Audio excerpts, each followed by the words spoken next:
After 2 losses, how do you think you responded to the things that you guys talked about post-Cleveland in terms of intentional execution and organization? What did you see in the first half on that front? We played extremely well. The ball was moving. We were getting good looks, creating opportunities for one another. Our defense was phenomenal. Everything that we talked about, from our 2 losses, we went out and executed in the first half, and we played like that. We'll be a tough team to beat. Second half we had slippage, but the first half was a great response for how we want to play. How did you guys use the time between Cleveland and here to clean stuff up? Film and practice. We had film and practice. How much of that was, kind of JJ going through the stuff, and how much is that, the leaders of the team kind of taking the accountability, the ownership, and kind of recognizing what was missing? Yeah, it was both.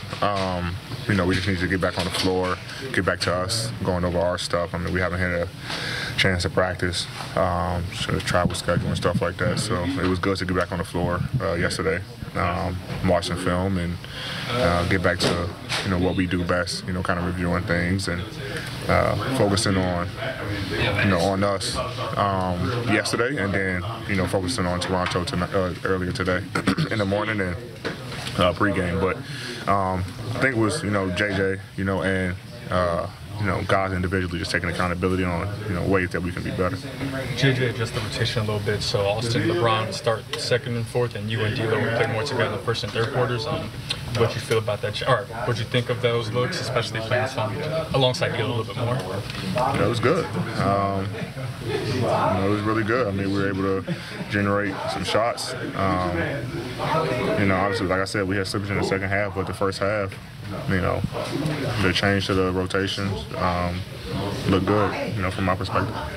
Coach Reddick said pregame that you guys are going to stay in Toronto for an extra day to take in Vince Carter's jersey retirement. What did Carter mean to you coming up?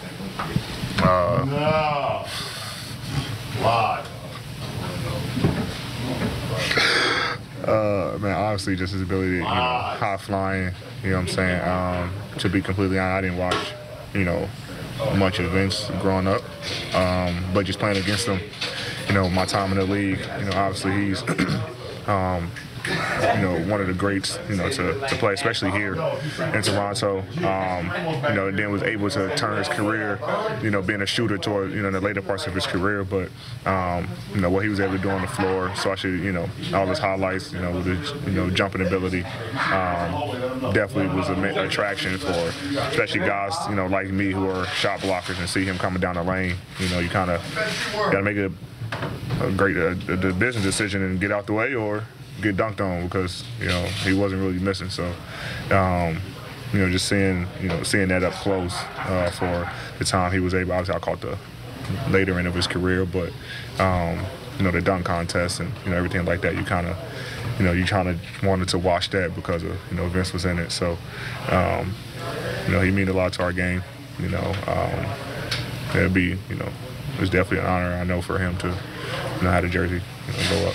You called these next 3, starting with tonight, you called these games must-wins for you on this trip.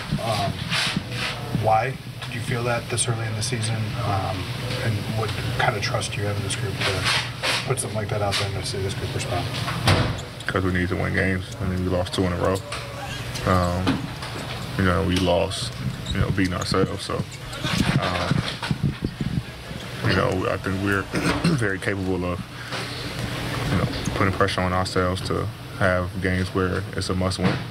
And I like the way we responded coming out of Cleveland, where we were just awful on both ends of the floor. And we responded, especially in the first half. And obviously, when you get a league, it's pretty common to have a little bit of slippage, which we need to clean up and learn when we, learn not to get ourselves in that situation where you give a team life, especially when they have no life, coming out of halftime. So, but I like our response in that first half. But, we got 1, and we got 2 more left on this trip that we need to win. Last 2.